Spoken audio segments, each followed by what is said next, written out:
Chapter 1: Evidence in my eyes, my marriage, or rather, my entire life came crashing down early one Monday morning when I discovered solid proof that my boss was betraying my wife. To make matters worse, they were doing this in my home and in my bed while I was at work. No, I didn't hear it from a friend, nor did someone show me pictures or a video. It was being live-streamed right to my personal laptop, which I always took with me to work to keep my personal stuff separate from the company network. And there it was, right before my eyes, Wendy, my lovely wife of 15 years with my boss, John. I kept the volume low because I really didn't want to hear what they might have been saying to each other. Just witnessing it in real time was enough to shake me to my core. At that moment, all I knew was that my once happy married life had come to an end, and someone was going to face the consequences at a great cost. By the way, forget those stories where the betrayed husband finds excitement in watching someone else secretly involved with his wife.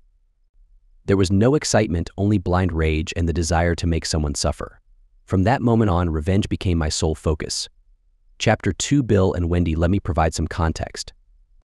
My name is Bill Nelson, and I work for a large company in the Northwest.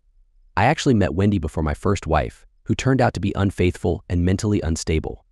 As much as that first marriage was unpleasant, it did produce 2 incredible children whom I cherish. Wendy and I met through a blind double date. Shortly after arriving at Macas El Toro, which is now closed, a friend offered to set me up on a double date. I thought, why not? It beat sitting in the barracks, listening to Marines making a ruckus. Originally, Wendy was meant to be his date, and her friend Darlene would accompany me. However, fate had other plans. Darlene hit it off with my friend, and Wendy and I clicked instantly. She was, and still is, a beautiful woman. With her long blonde hair, captivating green eyes, and a smile that could brighten any room, she possessed the longest, most elegant legs I had ever laid eyes on. We dated for a significant amount of time before we eventually grew apart. It was a mutual decision, no hard feelings. Then, 4 years later, I found myself in the middle of a divorce as my ex-wife took our kids and headed to California to be with her new partner. One day, I felt the urge to reach out to Wendy, knowing there was a possibility that she might already be married and wouldn't want to hear from me. I wouldn't blame her, but something inside me told me that I needed to try. After some time getting through to the operator, we didn't have the internet back then, I obtained her number and gave it a call. To my surprise, she answered, mentioning that it was a good thing I called when I did because she and her roommate were in the middle of apartment hunting. And no, there wasn't a boyfriend in the picture. Talk about luck. Bond. We spoke for what felt like hours, reconnecting as if no time had passed. I shared my divorce situation and my 2 kids and invited her to see each other again. Astonishingly, she agreed. I spent the following Christmas with her in California, and our bond was so strong that I couldn't resist asking her to marry me.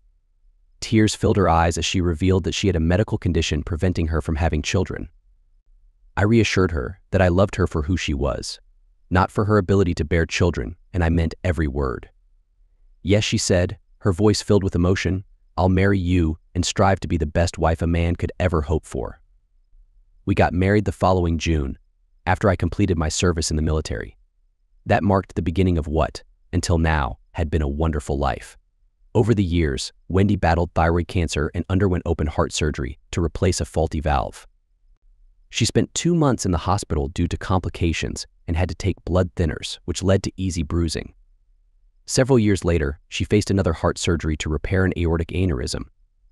Shortly after that, I suffered a heart attack and had to undergo a quadruple bypass.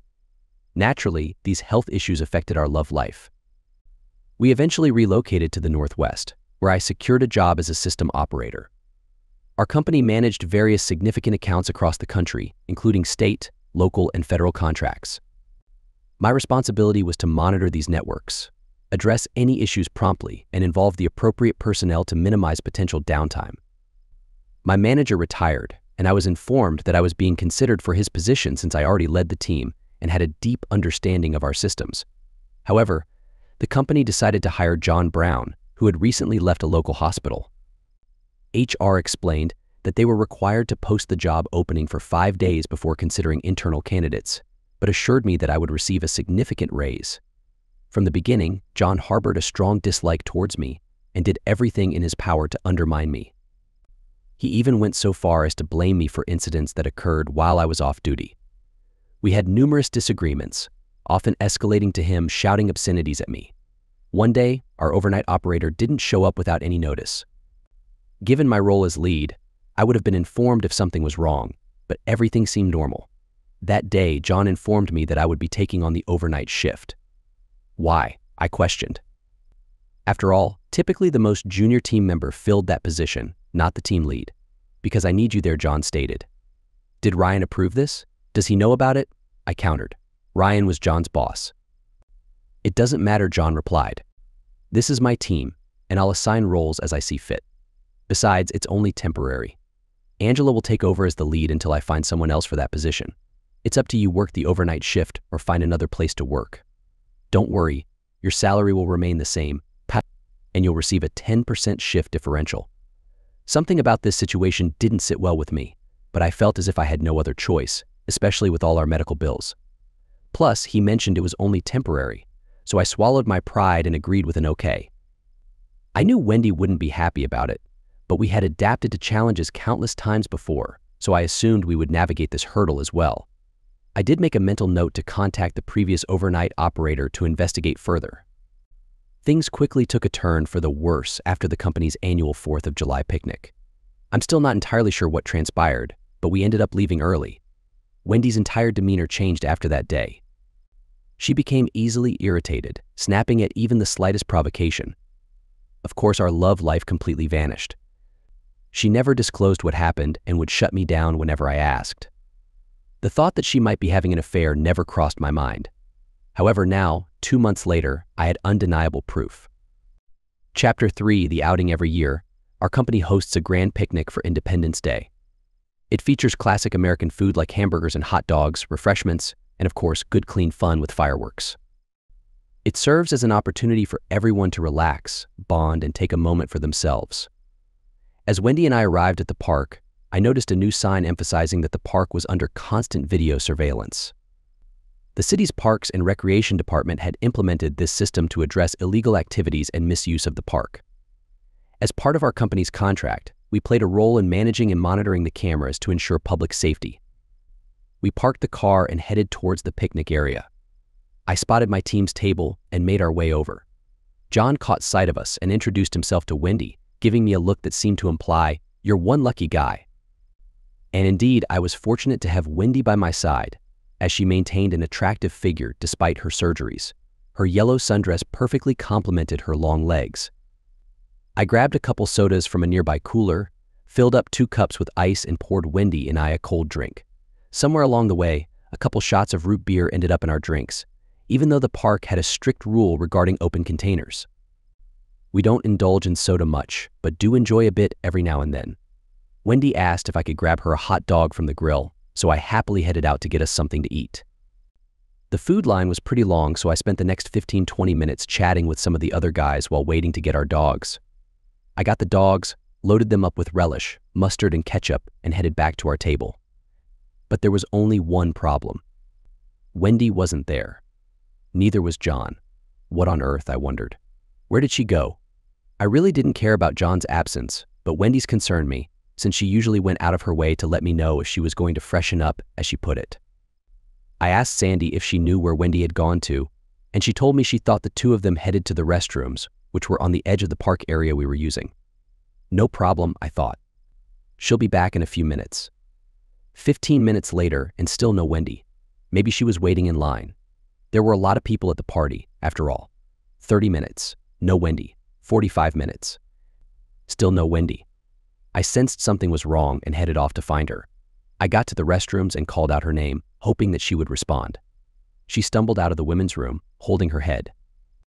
"You don't have to yell so loud," she said, slurring her words. Oh no, I thought. What happened? What happened? I asked. Did you fall? Did someone hurt you? Get me home, now, she said weakly. I guided her back to the car, telling everyone I saw on the way that we needed to get home. John was at our table and had a smirk on his face as he shouted, "Good to meet ya, Wendy. See ya later." What did he mean by that? I asked Wendy. "Just get me home," she said, shaking her head. I got her in the car and headed out, thinking that maybe I should take her to the emergency room to get her checked out. "Maybe you should go to the doctor," I said. "Just get me home now," she yelled. There was silence for the rest of the 30-mile trip. as there was no arguing with her at this point, but John's farewell stuck in my mind. Now I know why. I still didn't know the whole story, though. Chapter 4, Putting the Puzzle Together. Wendy was a completely different person after the picnic. I had a feeling something happened and that something involved my boss, but she refused to talk about it. Worse yet, she began to push me away every time I reached out to her for a hug. For 2 months, I walked on eggshells, not knowing what would set her off. The condo went uncleaned for several days, and I actually had to ask her to do our laundry. Of course, that sparked a horrific argument. Things were fairly off with John as well. He was even more smug and condescending than usual, and tried to blame me for things that took place during the weekend shift. He even threatened to write me up for a minor mistake made by one of the day operators. One day, he asked me about my sleep machine, wondering if it actually helped me sleep. This was odd, because I never mentioned my machine to him or anyone else at work. How did he know I used one? Did Wendy say something at the picnic? Was he in my house? What really bothered me was the look on his face, which set off a whole bunch of red flags. I would get my answers sooner than I thought. Sometime later, I noticed a slip of paper just under Wendy's side of the bed. I picked it up and opened it to make sure it wasn't an important receipt we needed to keep for our taxes. You can imagine my shock to see John's name and the last 4 digits of his debit card on the receipt, which came from the gas station around the corner from our condo. It also showed the date and time, which showed he made his purchase not too long after I checked into work. While concerning, I didn't feel the receipt by itself was conclusive evidence of wrongdoing on his or Wendy's part, and I wasn't quite ready to confront either one of them just yet. I needed something more, like audio and video. The opportunity came soon enough when Wendy went shopping with her mother one Sunday.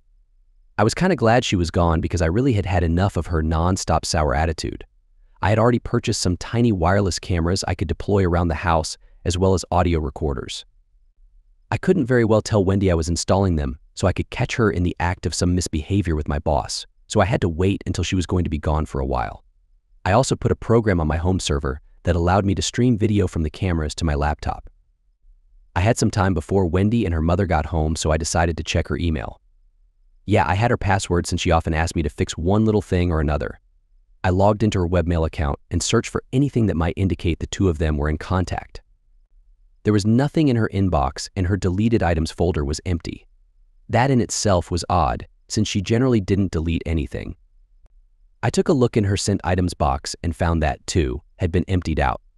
So I took a look at her Facebook account to see if there was any communication there.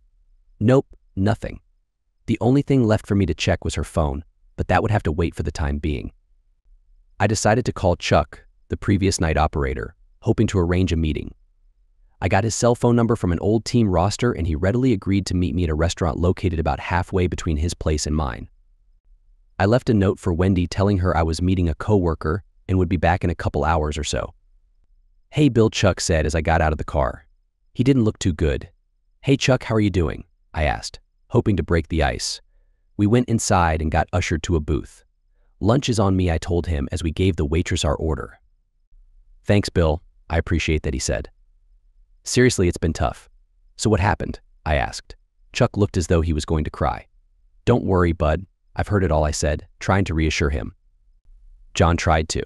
He started, clearly nervous. "Go on," I said. "What did he do?" "He tried to hurt my wife," Bill said, looking around to see if anyone else heard. "Damn," I said. "How did you know?" "Did you catch him?" "No," Chuck said. "Promised her all kinds of stuff, but she told him to go away or she would call the police. That's what she told me. He was really awful." "I'm so sorry to hear that," I said. "So he fired you because your wife wouldn't comply with him. He fired me after I threatened to file charges against him and report him to Ryan," Chuck said. "The company had a morals clause to prevent things like this from happening. John fired me on the spot and threatened me, saying he'd really harm me and my wife if I said anything to anyone," Chuck said. John was a pretty big guy, so I could see how Chuck could be intimidated. He wouldn't stand a chance against John if it came to a physical fight. "Bill, you gotta watch yourself. John's worse than bad, he's evil. If he gets a chance, he'll go after your wife as well," Chuck said. "Too late for that," I thought. "You gotta do something to stop him," Chuck added. "Talk to Ryan, whatever. Who knows what he'll do. So how's the job hunting?" I asked, hoping to change the subject a bit. "Terrible," Chuck said. "I've had several interviews, and they all go well, but I get the same answer. Sorry, but we need someone with better qualifications. That's not fair, I said. Getting an IT job here is tough, sure, but Chuck had excellent qualifications with education and certifications out the rear end. Plus, he was a damn good worker. Someone told me that things went downhill after they called my previous employer, Chuck said. It seems that John has been spreading lies about me all over town. Bastard, I said. Yeah, so anyway, I managed to get a job at a convenience store, he said. It's not great and doesn't pay well, but at least we can stay in our apartment for now. Hang in there, Chuck, I said. I have a feeling things are going to come to a head with John before long. I don't want to give you false hope, but if there's any way possible, I'll see if I can get you back on board, thanks, Chuck said. There's no way I'll work anywhere near that jerk, though. I hear that, I said, dropping the subject. We finished our lunch and headed our separate ways. Stay in touch, I said before leaving the parking lot. I headed home to grab some sleep before coming into work. Little did I know what I would learn that morning. Chapter 5, Planning the OP. After getting over the initial shock of that video, I decided it was time to end John's reign of terror. Based on what I had seen so far, the marriage was clearly over as far as I was concerned. After all, why didn't Wendy tell me what was going on the way Chuck's wife did? Did John have that much control over her? Did she really like what he was doing? It didn't matter, though. All that mattered was revenge and putting John in his place. I did some checking and found that John was a creature of habit.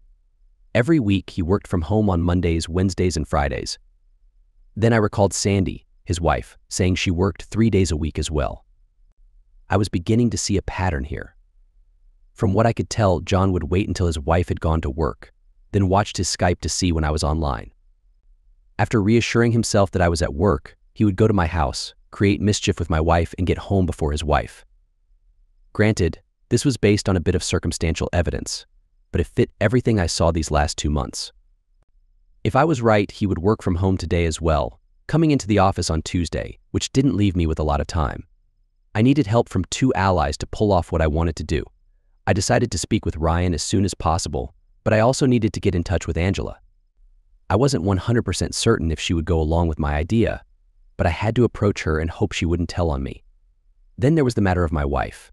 I still loved her, but that was turning into hate. How could she do this to us?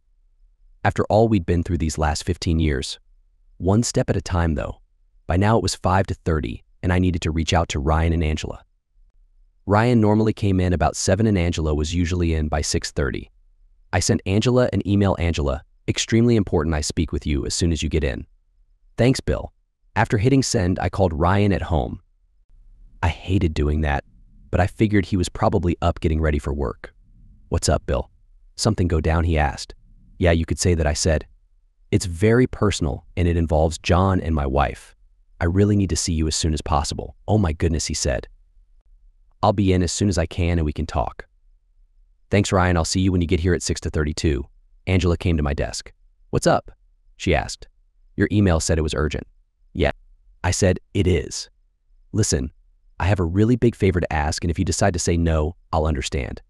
All I ask is that you keep it to yourself. Hey, she said, you've covered for me more than once, so I think I owe you one. Thanks, I said. I then told her what I saw and what I planned to do. She fell into the chair at the side of my desk in shock. Oh my goodness, she said, her eyes wide. Listen, you got it, anything you need, and I won't tell anyone. I suspected something was up with John, but I just couldn't put my finger on it. She went on to tell me how he had come onto her, nothing major, but it was enough to keep her on her toes. When are you going to do this? She asked. Wednesday morning, I said. So you'll need to be here about 11:45 Tuesday night. Are you up for it? Yes, she said without hesitation. Thanks again, I said. Until then, it's important to act like nothing's changed. Got it? Absolutely, she said. Great, I owe you big time, I said. I'll be talking with Ryan in a bit. He knows what happened, so if everything goes right, John will be out to here by this time Wednesday. She smiled and patted me on the arm. Good luck, and call me if you need anything, she said. Will do, boss, I jokingly said, referring to her status as team lead, a position John gave her after putting me on the graveyard shift. By then, Ryan showed up and motioned for me to meet him in his office. I grabbed my laptop with the incriminating evidence and followed him inside, closing the door. Thanks for coming in and seeing me like this, Ryan. No problem, he said. So what's this evidence you have? I explained what had transpired over the last 2 months, and then showed him the worst part of the video I saw that morning. Darn it, he said, not hiding his anger. He will be fired today. I've got a better idea, I said.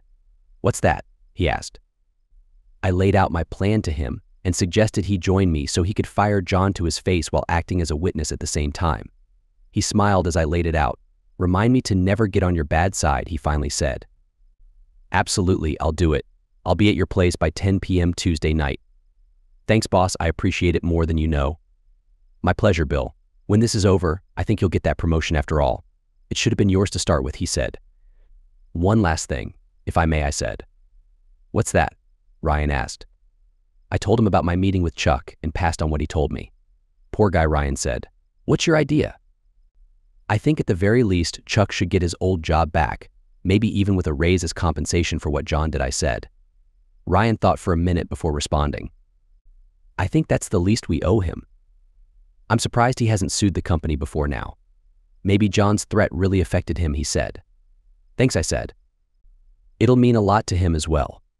See ya Tuesday night, he said. Chapter 6, Confronting Wendy. My meetings with Ryan and Angela gave me hope, but the worst part of all this was yet to come, confronting the woman I had been in love with for years. I wasn't sure how she would react after seeing the evidence, but a part of me really didn't care. I called her as I always do, letting her know my shift was up and I'd be home as usual. I tried to sound like nothing was wrong, but apparently I failed. Are you okay? She asked. Oops. Yeah, just a long shift, I said. Okay, see you soon, she said. Love you. Love you, too, I said, hoping I sounded sincere. The next call was to her mother, and I wasn't looking forward to it. Hi, Mom, I said when she answered. What's going on? She asked. Wendy's going to have to stay with you for a little while, I told her. What? She asked. Why? Did you guys have a fight or something? Not yet, I said. I then told her everything I knew up to that point. That's not my girl, she said. She'd never do something like that. This has to be a misunderstanding. The video is pretty clear, I said. You have video? Oh my goodness, she said. Wendy doesn't know that I know yet, I told her. But she will after I get home, and there's no way she can stay, at least not till this gets ironed out. Is there any way this can be fixed? She asked. As of right now, I don't think so. I don't know. What I do know is that she needs to be out of the house for a bit for her own safety and for me to get this all figured out, I told her. I also informed her that I had a plan to deal with John and that it would be best if she wasn't there. And whatever you do, don't call Wendy and don't give her any information, I added. Okay, she said. I won't say anything. I'm so sorry this is happening. Thanks, I said. That drive home seemed like the longest drive in my life. I finally got home, put my laptop on the table and warmed up my coffee. Wendy was in one of the two recliners facing our television and offered a weak hi. I didn't respond, not even a cursory hello. What's wrong? She asked. She could always tell when something was bothering me. We have to talk, and then you need to pack a few things, I told her. What? She asked. Why? By then, my laptop had booted up, so I brought up the video. Come here. I have something to show you I think you might find interesting, I said. She got up slowly and walked to my laptop. There on the screen was a video clip of her getting close with John. Her hands flew to her mouth and she let out a cry. Oh my gosh, no, she cried, the tears falling freely down her face. Please, she said. It's not what you think. Oh, really? I asked. That's not really you and my boss being affectionate in our bed? Give me a break. How silly do you think I am? Do you really think so little of me that you can cheat on me in our bed and tell me it isn't what it is? You don't understand, she began. Oh yeah, I understand just fine. How long did you think you could do this behind my back? Please, she cried, her face red from crying. By the way, I've suspected something for quite some time. I added, showing her the receipt I found under her bed nearly a month ago. Please, she begged, I'll do anything. Just don't throw me away. I love you and only want you. Yeah, I can really tell you want me so bad you decided to have relations with my jerk boss. Darn it, he was threatening me, she cried between sobs. Really? I don't see a knife or a gun. How was he threatening you? He threatened to hurt us both real bad if I ever said anything. Please believe me. I'll do anything to make this up to you. Please, I'm begging you. Anything, I asked. Oh gosh, yes, I'll do whatever you want. No questions asked. Just make it stop and turn that dang video off. I turned the video off and considered what she said. I remembered Chuck telling me something very similar, that John had threatened his wife as well. Still, I had to get her out of the house for my own peace of mind, and now, it would seem, for her own safety. All right, I said, prompting her to wrap her arms around my neck. I pulled her off of me to let her know this wasn't over. Here's what's going to happen. You're going to do exactly, and I do mean exactly, what I say without question, or else our relationship is over. Got it? Yes, she sobbed. Does he contact you through email or social media? I asked. He emails me right before he comes over. He's never reached out to me on social media. I usually respond and delete both his email and my response. That would explain the empty folders. Find time to start listening to my advice. Okay, do not give him any reason to believe that I know what he's doing. Respond just like you always do, and don't delete anything. It could be evidence, and I'll be monitoring your email. Same with social media. Any deviation from that, and we're done. Understand? Yes, she said. When does he come over? Does he have a regular schedule? He always comes over on Mondays, Wednesdays, and Fridays, and always in the early morning after you're at work, she told me, confirming what I thought before. How long has this been going on? About 2 months, I guess. Ever since the picnic. What? Were you just going to let him basically harass you 3 days a week for the rest of your life? You're really not that naive, are you? How long were you going to put up with it? I don't know, she sobbed. Does he know what you drive or where your mother lives? No, she said. Good, I told her. You're going to grab enough stuff to hold you over for a few days, and you're going to your mother's. She already knows and is expecting you, I told her, causing yet another round of crying. Please, what did you expect? I asked rather sarcastically. Why do I have to go? She asked. 2 reasons, I said. First, my trust level has taken a huge hit. What would you do if you saw video of me being close with someone else? Hisham, you're right, I'd be livid and you'd be out of my life. Bingo, I said. Second, if this guy is as crazy as I suspect, you're not safe here until he's either gone or in custody. If what you're telling me is right, he has no problem breaking the law. Okay, that makes sense, she said quietly. We're not done, I said. I want you to write out the whole story for me, leave nothing out. I want to know when and how all this started. I want details, all of them, and I want to see it in my inbox by midnight Tuesday night. That's about the time he'll be back. No email, no explanation, no apology, no marriage. It's that simple. What? She said, tears flowing down her already red face. You heard me. If I don't see it, there'll be no going back, no second chances, and definitely no hope for reconciliation. I'll visit a divorce attorney Wednesday morning and start the process. So the decision is in your hands. Got it? Got it, she said, looking at the floor. You're right, I wouldn't give you anywhere near this much of an opportunity to make things right. Please know that I love you and only you, and remember that he pursued me, not the other way around. Maybe I said, but you had lots of opportunity to reject him and tell me. Together we could have confronted him and put an end to this. Now we're divided and I have to deal with him while questioning whether I can trust you. I'm sorry, but I was so scared that he would hurt you and I couldn't live with that. I was in the Marines, for crying out loud. If he had come after us like that, he'd be feeling some pain, believe me. And then he'd get what's coming to him. Look, I said, just pack your things and go to your mom's. The less you know about what I'm going to do, the better. Focus on getting your head straight and concentrate on your email to me. After I handle this situation, we can discuss our future, but I can't make any promises. What I saw broke my heart. You might as well have betrayed me in the worst possible way. Now go. One last thing, I said. Don't call me. I'll reach out to you after I read your explanation. Understand? More tears. More sobs. More apologies. I was tired of them. Yeah, I still loved her, but I had to stay focused and I couldn't do it with her crying nonstop. Damn it, if she had only trusted me enough to confide in me. Yes, she quietly said as she went into the bedroom to gather her things. Before she walked out the door, she turned back to me. I love you so much, she said through her tears. Okay, I said, I'll be waiting for your email. And no calls. Period. Remember, the fate of our marriage is now in your hands. Okay, she quietly said, reminding me of the shy girl I first met so many years ago.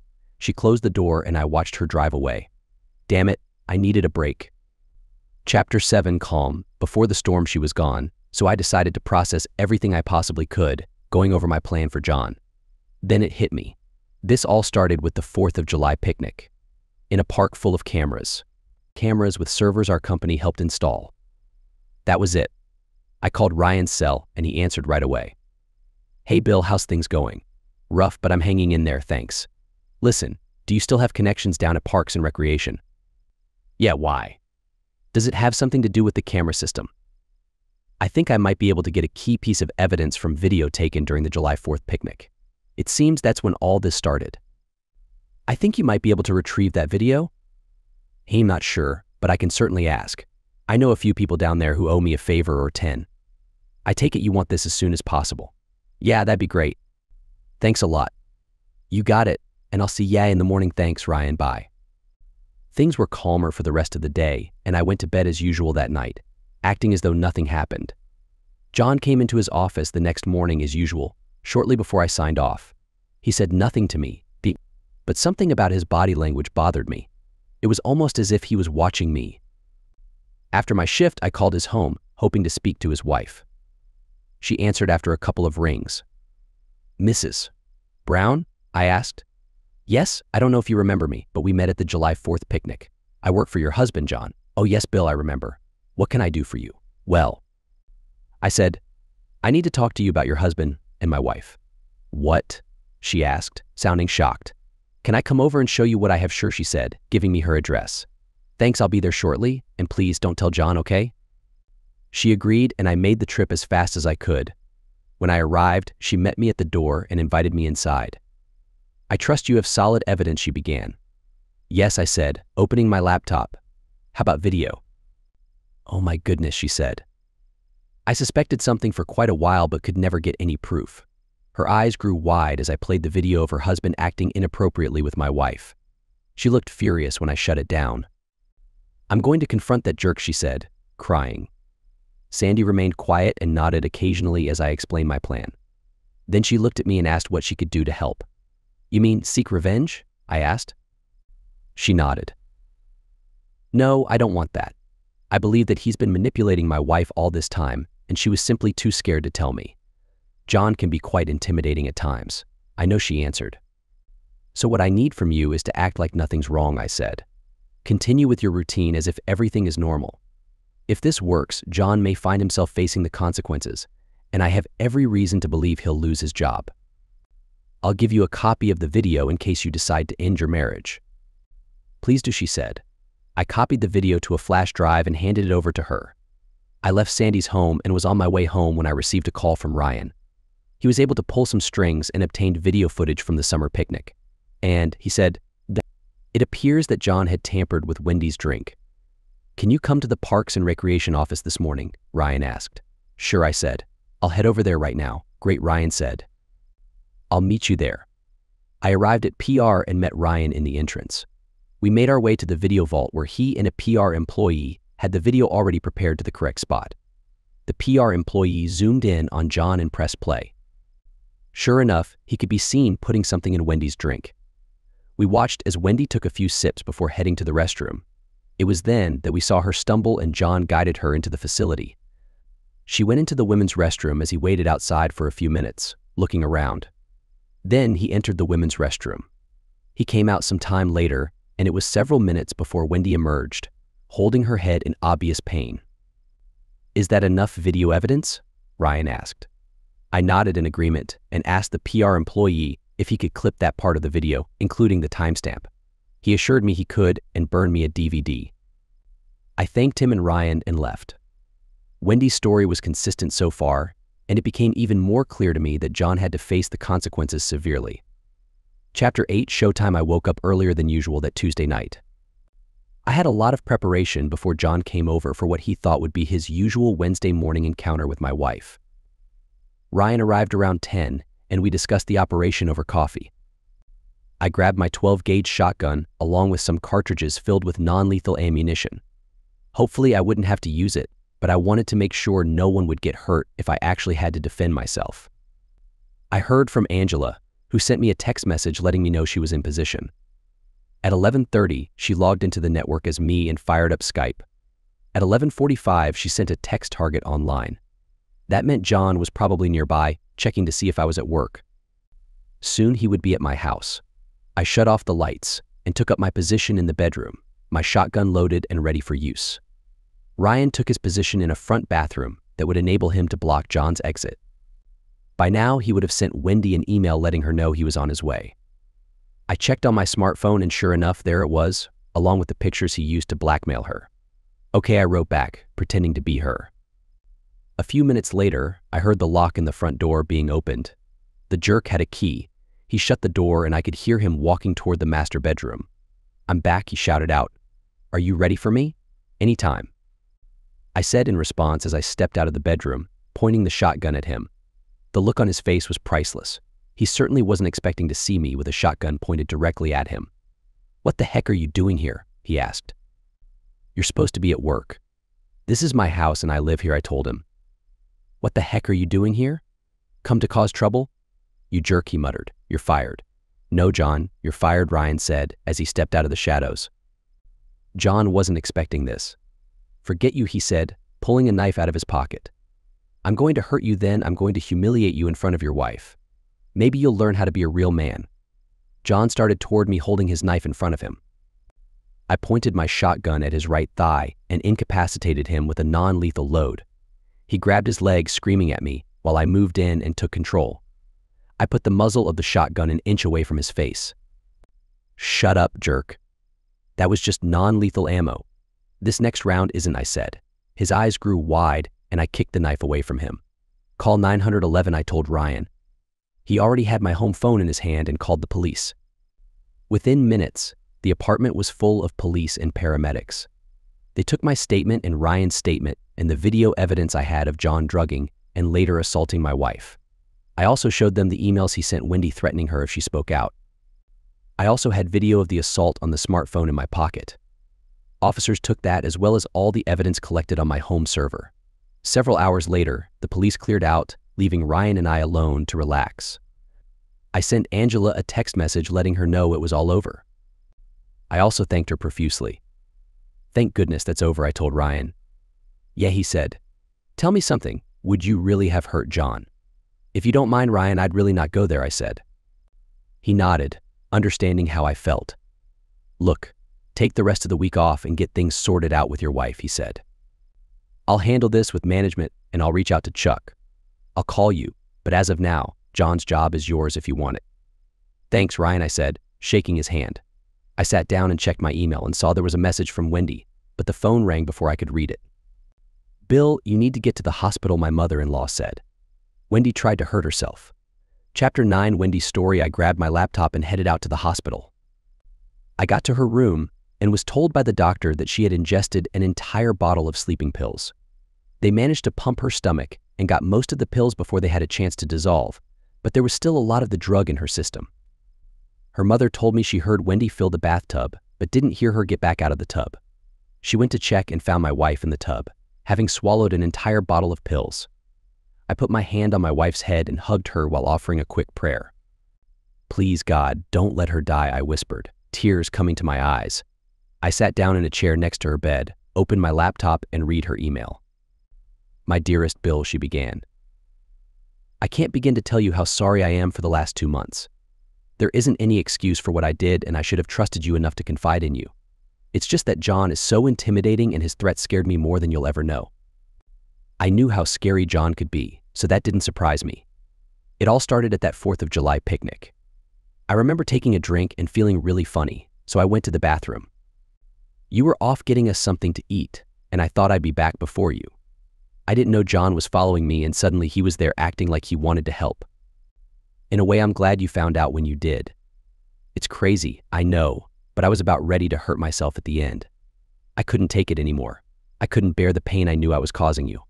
And yes, I saw that pain and hurt the other day, and I don't blame you for being upset. Please forgive me and know that I've loved you from the moment I first met you. I honestly hope he gets what he deserves and you find happiness again. I truly hope this email explains things to your satisfaction, and I hope you know that no matter what, I love you and always will. Now, I have to go and do the only thing I know will prove to you just how sorry I really am about all of this. Please don't hate me and know that I want you to find another person, someone who can love you better than me. I'm so sorry. And I love you." The email ended, "All my love, your Wendy." Tears were freely rolling down my face as I finished reading her email. I closed out the message and turned my laptop off. I don't know how long I sat there, crying and praying that my wife would just wake up. Finally, I heard her tiny voice from the bed. "Bill?" she asked. "I'm here," I told her, holding her as tight as I could. Am I really alive? She asked, crying. Yes, babe, I said. It's over. John was arrested and it's all over. She hugged me tighter and cried even harder. Can you forgive me? She asked. Of course, I told her. I can't live without you either. Next time, though, talk to me first, okay? Okay, I will, promise, she said. Epilogue: the drama was over, but the story wasn't quite finished. Yeah, I got John's job along with a generous raise and a $2 million bonus from upper management as compensation for what we had been through. Chuck got his old job back with a raise and a bonus similar to mine. Angela got my old team lead position and a lunch on me for her help. John didn't fare so well. Sandy destroyed him in her divorce, but that was the least of his worries. There was enough evidence on his phone and computer to link him to several long-term abuse and even more blackmail attempts. Add to that the federal charges of drugging a number of women without their consent for the purpose of manipulation. In all, he got sentenced to 50 years and had to register as an offender.